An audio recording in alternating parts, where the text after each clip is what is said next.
Welcome to big TV. నేను మీ గౌతమి. అయితే చాలా ఆలస్యంగా వెలుగులోకి రావడం అయితే జరిగిందనమాట ఈ ఇన్సిడెంట్. ప్రెజెంట్ మనం బహదూర్పూర్లోనే ఉన్నాము. ఇంటి దగ్గరే ఉన్నాం. చూస్తున్నారు కదా, పండిత్ రామ్ కిషోర్ జోష్ ఎవరైతే పండిత్ ఉన్నాడో ఆయన బాబా లేకపోతే పండిత్ అన్న ముసుగులోని ఎటువంటి దారుణమైన సంఘటనలు చేశాడన్నది ఇవాళ చాలామంది అధికారులు దీన్ని కప్పిపుచ్చే ప్రయత్నం అయితే చేయసాగారు. అందుకని ఇప్పటి వరకు కూడా ఇది లైమ్ లైట్లోకి రాలేదన్న విషయం కూడా ఇక్కడ తెలుస్తుంది అనమాట.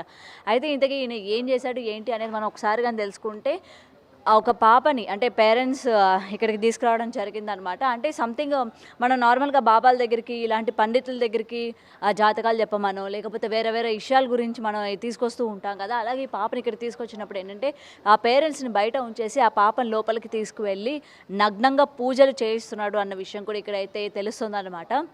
అయితే ఈ విషయం ఎప్పుడు బయటకు వచ్చిందంటే వెంటనే ఆ పేరెంట్స్ అలర్ట్ అయ్యి దాన్ని చూసినట్టు కూడా ఇక్కడ మనకి సమాచారం.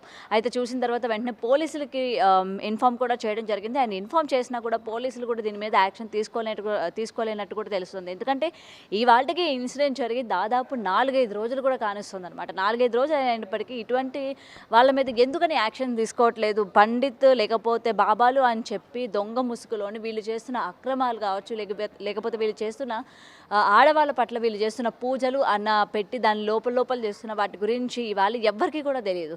ఇలాంటి వాళ్ళని అసలు ఏం చేయాలి? మనం చాలామంది ఎవరో ఒకరు బాబా అని చెప్పగానే జనాలందరం కూడా గుంపుగా వెళ్ళిపోవడం, ఆయన మీద పడిపోవడం, మనకేదో కష్టాలు తీర్చేస్తాడని చెప్పడం, వాళ్ళని దేవుళ్ళలాగా పూజించడం చేస్తూ ఉంటాము.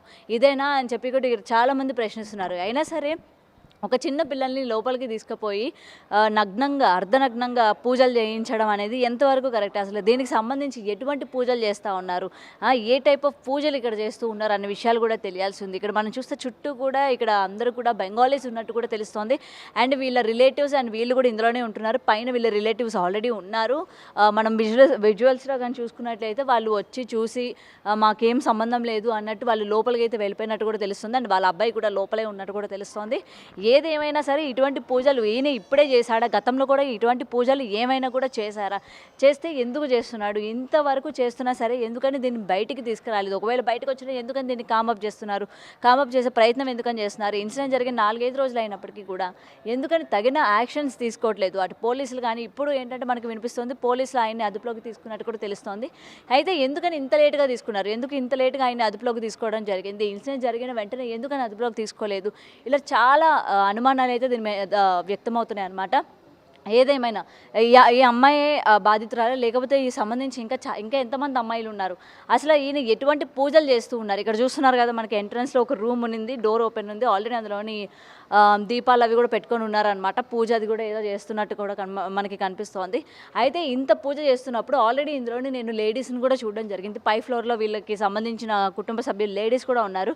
మరి ఆ మనిషి ఇటువంటి పూజలు చేస్తున్నప్పుడు ఒక లేడీని అర్ధనగ్నంగా లోపల చిన్నపిల్లల్ని లోపల తీసుకుపోయి నగ్నంగా పూజలు చేపిస్తున్నప్పుడు తోటి ఆడవాళ్ళు అయ్యుండి వీళ్ళేం చేస్తున్నారు? లేకపోతే ఈయన చేసే పూజల గురించి తెలియవా అని అంటే కిందన ఇంత దారుణంగా జరుగుతూ ఉంటే వాళ్ళకి తెలియకుండా ఉంటుందా? సో వాళ్ళందరికీ కూడా తెలిసే జరుగుతోందా? సో ఇవన్నీ కూడా ఇవాళ బయటికి తీసుకురావాలి. అసలు ఎందుకు ఇటువంటి పూజలు చేస్తున్నారు? ఈ అమ్మాయే ఉండిందా లేకపోతే వెనక ఇంకెంతమంది ఉన్నారు అన్న విషయాలు కూడా ఇక్కడ తెలియాల్సి ఉంది. అయితే చుట్టుపక్కల వాళ్ళందరికీ కూడా ఇక్కడ జరిగిన ఇన్సిడెంట్ తెలుసు, కానీ ఏ ఒక్కరు కూడా బయటకు వచ్చి మాట్లాడలేని సిచ్యువేషన్. ఎందుకంటే వీళ్ళు రేపొద్దున ఏం చేస్తారో లేకపోతే వీళ్ళు దాడికి దిగుతారేమో. ఎందుకంటే ఆల్రెడీ మీడియా ఛానల్ దీని మీద ఫోకస్ చేసేటప్పుడు వాళ్ళ అబ్బాయి దాడి చేయడం కూడా జరిగింది. సో దానికి భయపడి ఇక్కడ ఉన్న స్థానికులు కూడా ఏంటంటే ఈ ఇష్యూ మీద మాట్లాడడానికి భయపడుతున్నారు. అండ్ చూస్తున్నారు కదా, ప్రజెంట్ ఇల్లు మొత్తం కూడా బయట నుంచి తాళాలు వేసుకొని లోపల పైన అయితే ఉన్న పరిస్థితి అనమాట. జనాలు ఎవరు కూడా లేకపోతే మనం తాళాలు వేసుకుంటాం. వీళ్ళు ఏంటంటే లోపలే ఉండి బయట అలాగే లోపల నుంచి కీజ్ వేసుకొని ఉన్నారు. నిజంగా ఏ తప్పు కనుక చేయకపోతే, ఎందుకంటే మనకి ఆయన చెప్తున్న మాటలు ఎవరైనా సరే తప్పు చేసినప్పుడు చేశామని చెప్పాం కదా. బయటకు వచ్చిన తర్వాత అటువంటి పూజలు ఏమీ చేయడం లేదు, మా నాన్నగారు ఏం పూజలు చేయడం లేదా అని చెప్పి నేను నా అబ్బాయి కూడా విరుచుకుపడడం జరిగింది. వాళ్ళ కుటుంబ సభ్యులు కూడా ఎటువంటి పూజలు చేయడం లేదు. మరి ఎటువంటి పూజలు చేయనప్పుడు ఎందుకని ఇలాగా ఇంట్లోనే ఉండి బయట నుండి తాళాలు ఎందుకు వేసుకున్నారు? సో ఇలాగా ప్రతిదానికి ఏంటంటే ఇవాళ చాలా క్వశ్చన్స్ రైజ్ అవుతూ ఉన్నాయన్నమాట. మొత్తం చూస్తున్నారు కదా, మనకి బయట ఇన్ని దేవుళ్ళని లేకపోతే మొత్తం ఇవన్నీ కూడా పెట్టుకొని ఇంత నడుపుతూ ఉన్నారు. లోపల చేస్తుందేమో వేరే, బయటకేమో ఆయన ఒక పండిత్ లేకపోతే ఆయన ఒక గురువు లేకపోతే ఆయన ఒక అందరికీ సమస్యలు తీర్చే వ్యక్తిలాగా బయటకు కనిపిస్తున్న లోపల చేస్తున్న పనులు ఇవి.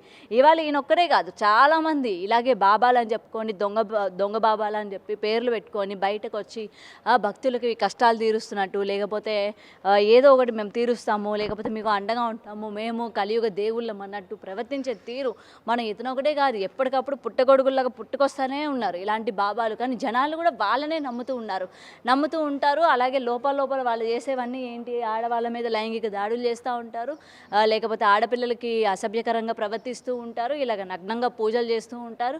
ఏంటి అసలు ఇవన్నీ కూడా, అసలు జనాలు కూడా వాళ్ళు బాబాలు అని చెప్తే ఏ విధంగా నమ్ముతున్నారు?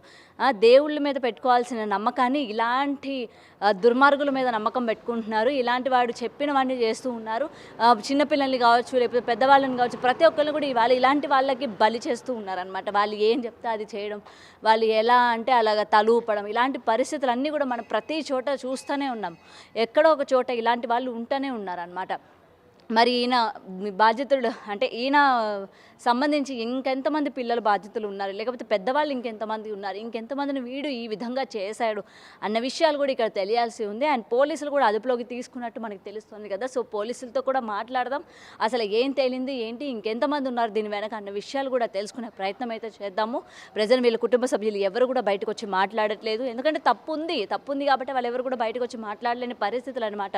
వాళ్ళు ఏంటంటే ఎవరైనా క్వశ్చన్ చేస్తే డైరెక్ట్గా వచ్చి అరిచే ప్రయత్నం చేస్తున్నారే తప్ప ఇంకేం కూడా చేయడం లేదు. ఏదైనా సరే ఇలాగ పిల్లలకి నగ్నంగా పూజలు చేయడం అనేది నిజంగా దౌర్భాగ్యం అని చెప్పాలి, అండ్ చాలా భయంకరం అని కూడా చెప్పాలి. అండ్ దేనికి సంబంధించి ఆయన ఇటువంటి పూజలు చేస్తూ ఉన్నాడు అండ్ ఎప్పటి నుండి చేస్తూ ఉన్నాడు కూడా మనకి ఇక్కడ తెలియాల్సి ఉంది. అండ్ ఎక్కడెక్కడ సీసీ కెమెరాలు కూడా వీళ్ళు పెట్టుకొని సిచ్యువేషన్స్ చూస్తున్నాం కదా. ఇవాళ మన ప్రతి ఇళ్ళకి సీసీ కెమెరాలు ఉన్నాయి, అంటే వీళ్ళు పెట్టుకోపోవడానికి ప్రధానమైన కారణం కూడా ఇదేనా? ఇలాంటివి జరుగుతూ ఉన్నాయి, రేపు పొద్దున ఒకవేళ బయటకు వచ్చినా సరే కెమెరాలు అవి చెక్ చేయాల్సి వస్తుందని చెప్పి కెమెరాలు కూడా పెట్టుకోలేదా, లేకపోతే ఇలాంటి పూజలు చేస్తున్నప్పుడు ఎక్కడ బయటపడుతుందని చెప్పి పెట్టుకోలేదా అన్న విషయాలు కూడా చాలా ఉన్నాయి. చూడాలి మరి, పోలీసులతో కూడా మాట్లాడి అసలు ఏం జరిగింది ఏంటి, ఇంకెంతమంది బాధ్యతలు ఉన్నారు, అసలు ఇంతకీ ఈ పండిత్ అని చెప్పుకుంటూ తిరిగే ఈయన ఎటువంటి పూజలు చేస్తూ ఉన్నాడు, దేనికి సంబంధించి పూజలు చేస్తూ ఉన్నాడు అన్న విషయాలు కూడా ఇక్కడ తెలుసుకునే ప్రయత్నం అయితే చేద్దాం. అండ్ ప్రజెంట్ మనం బహదూర్ పోలీస్ స్టేషన్లో కూడా ఉన్నామన్నమాట. అండ్ ఈ ఇన్సిడెంట్ ఇప్పటి వరకు ఎందుకు బయటికి రాలేదన్న విషయం ఇక్కడ పోలీసులతో మాట్లాడితే ఇక్కడ క్లియర్గా తెలుస్తుంది అనమాట. అసలు ఏం జరిగింది ఏంటి, వాళ్ళని అదుపులోకి ఎందుకు ఇంత లేట్ అయిందని అడిగితే వీళ్ళు చెప్పే సమాధానం కూడా అంతే రూడ్గా ఉంది. ఒక మీడియా పర్సన్ దట్టు ఒక లేడీ ఉంది కదా, ఆమె అడిగిన తీరులో అడుగుతుంది కదా, మనం కొంచెం రెస్పెక్టబుల్గా చెప్పాలి అన్న విషయం కూడా ఇక్కడ ఎవరికి కూడా తెలియట్లేదు. ముఖ్యంగా ఇక్కడ లేడీ పోలీసులు ఎవరైతే ఉన్నారో వాళ్ళకి కూడా ఏ మాత్రం కూడా కామన్ సెన్స్ లేదన్న విషయం అయితే ఇక్కడ క్లియర్గా తెలియజేస్తున్నాను అనమాట.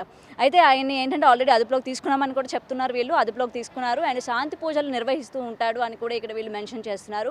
అండ్ దీని గురించి నేను అసలు పిఎస్కే వచ్చి అసలు ఏం జరిగింది ఏంటి అనేది నేను ఇక్కడ కనుక్కునే ప్రయత్నం కూడా చేస్తాను. ఆల్రెడీ మీరు విజువల్స్లో చూసారు కదా, ఎవరైతే ఇక్కడ లేడీ పోలీస్ ఉన్నారో ఆమె తోటి లేడీ అని కూడా లేకుండా అసలు ఆమె ఎందుకు వచ్చింది, ఏం అడుగుతోంది, శిక్ష పడిందా లేదా, సో వేస్తే ఎటువంటి శిక్ష వేశారో, అతను ఏ విధమైన పూజలు చేస్తున్నాడు అన్న విషయాలు అడిగితే దానికి సంబంధించి చాలా రెక్లెస్గా ఆన్సర్ ఇవ్వడం జరిగింది. అండ్ ఇక్కడ ఒక లేడీ అని కూడా చూడకుండా చాలా రెక్లెస్గా మాట్లాడడం కూడా జరిగిందనమాట. సో పోలీసులు ఈ విధంగా ఉన్నప్పుడు వాడిని ఇన్ని రోజులు అదుపులోకి తీసుకోపోవడానికి కారణం కూడా ఇదే. ఎందుకంటే గతంలో ఇంతకు ముందు మనం ఒకసారి చెప్పినట్టు పోలీసులు దీని వెనక ఏంటంటే తగిన చర్యలు తీసుకోలేదు, అదుపులోకి తీసుకోలేదు. ఇన్సిడెంట్ తెలిసాక కూడా ఏంటంటే చాలా లేట్గా రియాక్ట్ అయ్యారు అన్న విషయాలు ఏదైతే మెన్షన్ చేసినా ఇక్కడ క్లియర్గా అదే తెలుస్తుంది అనమాట. పోలీసులు ఇక్కడ అతనికి సపోర్ట్ చేస్తున్న విషయం కూడా ఇక్కడ క్లియర్గా తెలుస్తోంది. మరి వీళ్ళు ఈ విధంగా రియాక్ట్ అవ్వడానికి గల కారణాలు ఏంటి, అతను పెద్ద వ్యక్తి అనా లేకపోతే ఇంకేమైనా అతని సర్కిల్ని చూసి పోలీసులు భయపడుతున్నారా అన్న విషయాలు కూడా ఇక్కడ క్లియర్గా లేవు. సో ఏదేమైనా ఆయన అయితే అదుపులో తీసుకున్నారా అనేది చెప్తున్నారు, కానీ ఇక్కడ ఎటువంటి దాఖలు కూడా లేవు. ఆయన అదుపులోకి తీసుకున్నారా తీసుకోలేదు అన్న విషయాలు కూడా ఇక్కడ క్లియర్గా చెప్పడం లేదు. ఒకవేళ అడిగినా బెదిరించి ఇక్కడ నుంచి పంపించే ప్రయత్నమే చేస్తున్నారు. తోటి లేడీ అని కూడా ఆలోచించకుండా చాలా ర్యాష్గా మాట్లాడి ఇక్కడ నుంచి వెళ్ళిపోరా అని చెప్పి చాలా ర్యాష్గా మాట్లాడిన పరిస్థితులు లేదు. ఎందుకంటే ఒక మీడియా వెళ్ళిన తర్వాత ఒక పోలీసులు వాళ్ళ ఒక రెస్పాన్సిబిలిటీ, ఒక ఇష్యూ జరిగింది అది, సో దాని మీద పోలీసులు ఏ విధమైన యాక్షన్ తీసుకున్నారా అన్న విషయం మీడియాకి తెలియజేయాల్సిన అవసరం ఎంతైనా ఉంది. సో అడుగుతుంటే ఏ మాత్రం కూడా సమాధానం చాలా రెక్లెస్గా చెప్పిన పరిస్థితులు ఇక్కడైతే కనిపిస్తున్నాయి అనమాట. సో చూడాలి మరి, ఆయన అయితే అదుపులోకి తీసుకున్నామని చెప్తున్నారు, మరి తీసుకున్నారా లేదా అన్న విషయాలు కూడా ఇంకా క్లియర్గా లేవన్నమాట.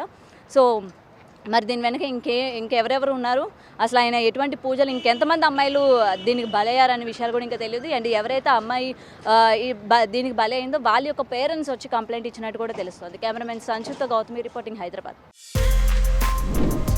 For more videos like this, subscribe Big TV channel.